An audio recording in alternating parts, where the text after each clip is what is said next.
Hey, what's up, everyone? Vance here. Another video.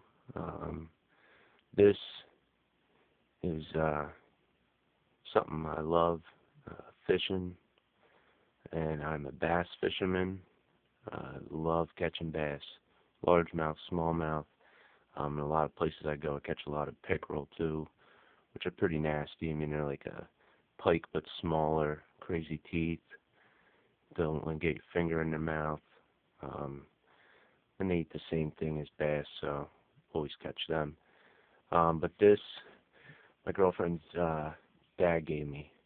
He carved this out of, he took two cedar posts. You can see the seam here. He put them together, and then he carved this bass. Overall, it's about 16 inches, so pretty cool. And it's on a cedar board, but it's a different kind of cedar. Um, there you see, he made this in '93. He's won awards for some of his carvings, man. It's amazing. His dad actually dropped this thing and knocked the tip off, so he had to repair it there.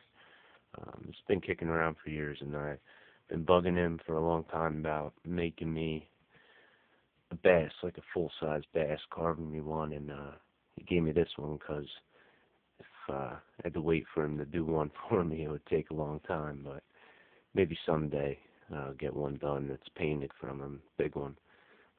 You can see the and the grain. It's two different kinds of grain here, and I don't have a great camera. It's just my cell phone, so the upper grain, it's like harder to see, but real cool. So pretty awesome. Just hangs on the wall with pride. I love this thing. It's really badass. So wanted to show that. Big into fishing, like I said. I also collect a lot of antique lures, and man, if anybody could help me out with this thing, I'd appreciate it. If you know what this thing is, the name of it, anything about it, it is stamped on the blade that it is a Pflueger. The head spins separate, just it's got two trebles on the sides, trailer hook out the back.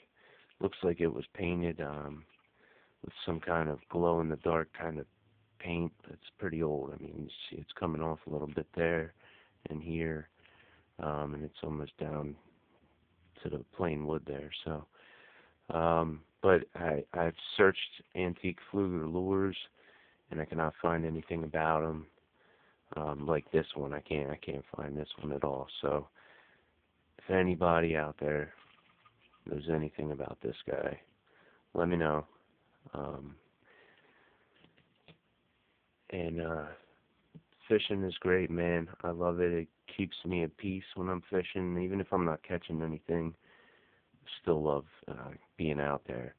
I just love nature, all the cool stuff you see, catching snakes and stuff. Just around here, we got like copperheads and stuff, so you gotta know what they are because you don't want to mess with them. But a lot of black rat snakes are like 6 feet. Water snakes, garter snakes, all that kind of stuff too. Some of the places I go have the affiliated woodpeckers, like woody woodpecker. Them things are crazy, make crazy sound like they're out of the Amazon. So it's always cool being out there and that stuff. The one place I go, there's a beaver that lives there as big as a house, and man, he'd say you could be in a boat and he'll be swimming right next to your boat, splashing water up at you and shit. Almost scared the crap out of me one time when he popped up behind my boat and slammed his tail on the water, and man, I almost fell out of the damn boat. Wasn't expecting that, didn't even know he was there. But the picture on on my account, that's the biggest bass I've ever caught. It's 6 pounds. One day maybe I'll get in the Lunker Club, catch me a 10-pound plus. It's tough in Pennsylvania. I throw everything back, catch and release. I don't keep anything. No matter what size it is, it goes back in. That's the way I operate. If everybody keeps everything, there isn't going to be anything, you know. So I do that. Last year, I took my daughter to a little pond. I have permission to fish behind my work, and she's using her little princess rod. It's only a couple feet long, real crappy, you know, little cheap thing. And she had a bluegill on that she caught, and she was reeling it, and the thing cut to the right real fast, and two bass. I had my polarized Oakleys on. I could see, I mean, two bass just went after this thing. One grabbed it, and she almost she went towards the water when that thing took it. And I grabbed her with one hand and grabbed the fishing reel with the other, and I tried to tug the line to get the hook set in the bass's mouth and pulled the bluegill out. The water swirled up, tail out the water, grabbed it again, and that time when I pulled, the bluegill went up the line to the bobber, and the hook was in the bass's mouth, and she's reeling away. The drag was all the way up. The thing was just still taking line, and almost in the lily pad, so I had to hand line it in, but that was awesome. I'll show some pictures of that when I get them printed out. I have them on my phone. But yeah, I was so excited. She was so excited. Just to have like your 5-year-old daughter catch a 4-pound bass. I mean, I sent pictures to friends saying, you know, my daughter caught a bigger bass than you're going to catch all year. And, I mean, it's funny. It's awesome. I couldn't have been happier that day.